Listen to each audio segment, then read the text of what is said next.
नमस्कार, आपके साथ मैं हूं समीर अब्बास। डिजिटल प्लेटफॉर्म में टीवी9 भारतवर्ष के आपका बहुत बहुत स्वागत है। कृषि सुधार बिल को लेकर इस वक्त संसद से लेकर सड़क तक संग्राम के हालात बने हुए हैं। खासतौर पर पंजाब और हरियाणा में जो किसान हैं वो सड़कों पर हैं। ऑपोजिशन ने बगावती तेवर अख्तियार कर रखे हैं और जमकर विरोध प्रदर्शन हो रहा है इस बिल के विरोध में।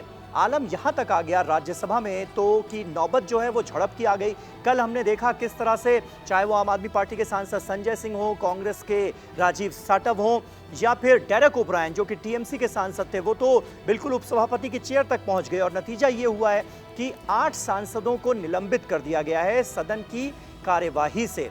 यानी अब क्योंकि कोरोना की वजह से इस बार लिमिटेड सत्र भी किया जा रहा है, 1 हफ्ते के लिए ये सभी सांसद जो 8 सांसद हैं अलग अलग पार्टियों के, इन्हें सस्पेंड कर दिया गया है। यानी इस सेशन में ये पार्टिसिपेट ही नहीं कर पाएंगे।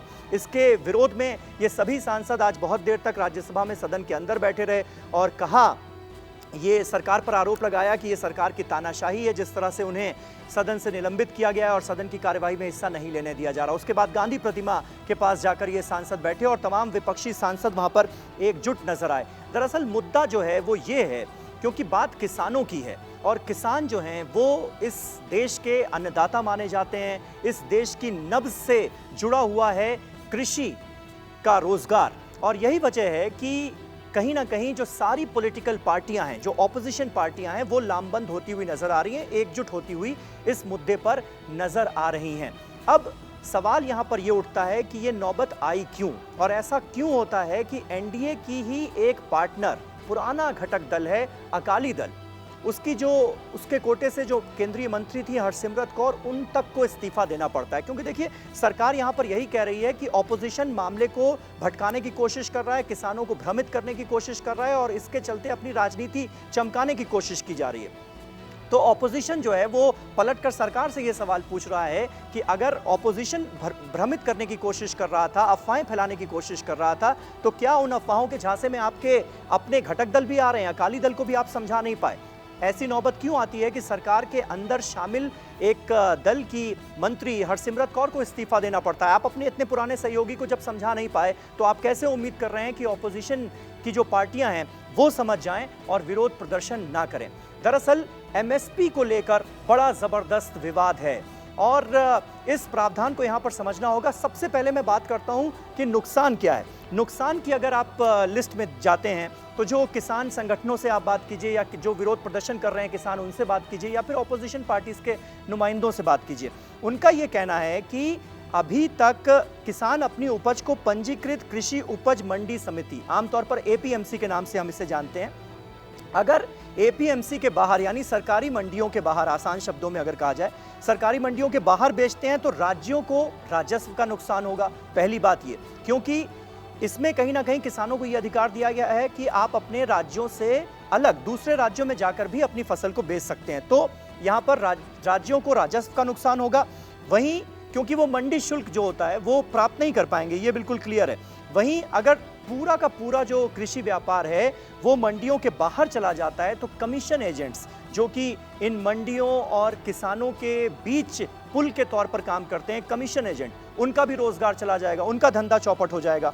और सबसे महत्वपूर्ण बात, सबसे बड़ा डर जो इसको लेकर है वो ये है कि न्यूनतम समर्थन मूल्य जो एमएसपी होता है, अगर एमएसपी आधारित खरीद प्रणाली का अंत हो जाता है तो जो निजी कंपनियां हैं वो किसानों का शोषण और ज्यादा कर पाएंगी। अब किसानों की हालत अभी अच्छी तो नहीं है, डेफिनेटली अच्छी नहीं है। 2022 तक सरकार ने कहा है कि उनकी आमदनी दोगुनी हो जाएगी, लेकिन आसार बिल्कुल ऐसे नजर अभी फिलहाल नहीं आ रहे हैं।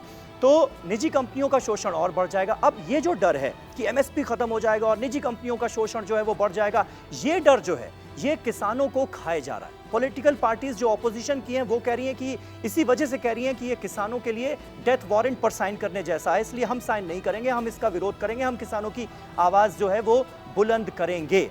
लेकिन अब इसमें आप ये भी देखिए कि फायदा क्या है। अब सरकार जो कह रही है उस पर आ जाते हैं। सरकार ये कह रही है कि दरअसल ये किसानों के हितों के लिए ही लाया गया है, किसानों का शोषण ना हो इसके लिए लाया गया है ये बिल, और इसलिए लाया गया है ताकि किसानों को उनकी फसल का बेहतर मूल्य दिलाया जा सके। इसके लिए यह प्रावधान किया गया है कि आप एक राज्य तक सीमित नहीं है, आप दूसरे राज्यों में जाकर अपनी फसल को बेच सकते हैं।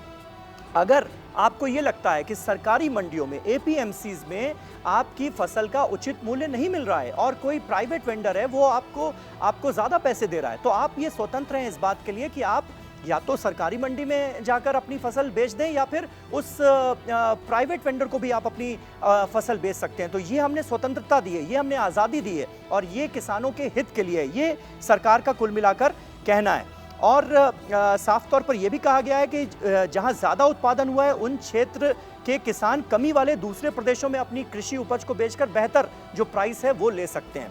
तो कुल मिलाकर देखिए, इस पर राजनीति तो इस वक्त चरम पर हो रही है और यही वजह है कि प्रधानमंत्री नरेंद्र मोदी आज सामने आए और उन्होंने देश के किसानों को ये भरोसा दिलाया है कि देखिए, जो हमारा एमएसपी सिस्टम है उसमें कोई भी रद्दोबदल नहीं किया गया है। जो एमएसपी सिस्टम है वो जारी रहेगा। यानी आसान शब्दों में कहा जाए कि सरकारी मंडियों में जो फसल खरीद का पूरा सिस्टम है वो वैसे ही जारी रहेगा, बरकरार रहेगा।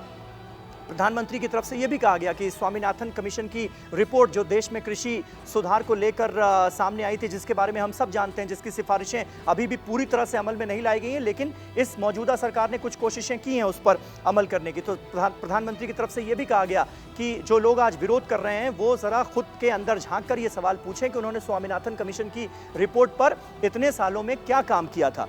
उन्होंने तमाम जो खरीद बिक्री का जो रिकॉर्ड होता है किसानों की अलग अलग फसलों का, वो भी प्रस्तुत किया और कहा कि पिछले 6 सालों में, यानी जब से एनडीए की सरकार है, नरेंद्र मोदी की सरकार है, तब से हमने किसानों को उनकी फसल का उचित मूल्य दिलाने की कोशिश की है। तो ये तमाम दलीलें दी गई हैं, लेकिन कुल मिलाकर किसानों से जुड़ा हुआ ये मुद्दा, क्योंकि जैसा मैंने पहले कहा किसान इस देश की नब्ज हैं, उनसे जुड़ा हुआ ये मामला है, तो राजनीति इस वक्त चरम पर हो रही है और इस पूरे मुद्दे ने दरअसल ऑपोजिशन को एकजुट कर दिया है सरकार के खिलाफ। आप देख रहे होंगे पिछले कई सालों से ऑपोजिशन जो है वो पूरी तरह से बिखरा हुआ नजर आ रहा है, लेकिन ये एक मुद्दा ऐसा है जिसने ऑपोजिशन पार्टीज को एक प्लेटफॉर्म पर लाकर खड़ा कर दिया है सरकार के खिलाफ आवाज बुलंद करने के लिए। और अभी जो ऑपोजिशन का रुख नजर आ रहा है उसको देखते हुए ये साफ तौर पर कहा जा सकता है कि ये मुद्दा अभी ठंडा पड़ने वाला नहीं है, जबकि सरकार की तरफ से ये कहा गया है कि एमएसपी सिस्टम बदस्तूर जारी रहेगा, उसमें किसी तरह की कोई छेड़छाड़ नहीं की गई है। लेकिन अभी भी बहुत सारे सवाल हैं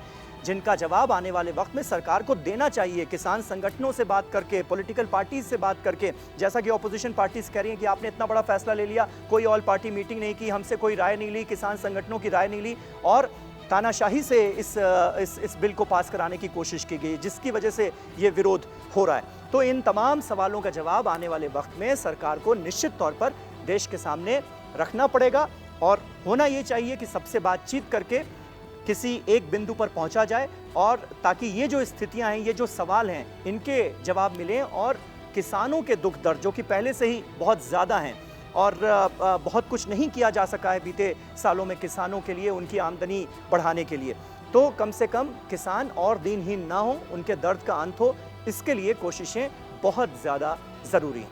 बहुत बहुत शुक्रिया।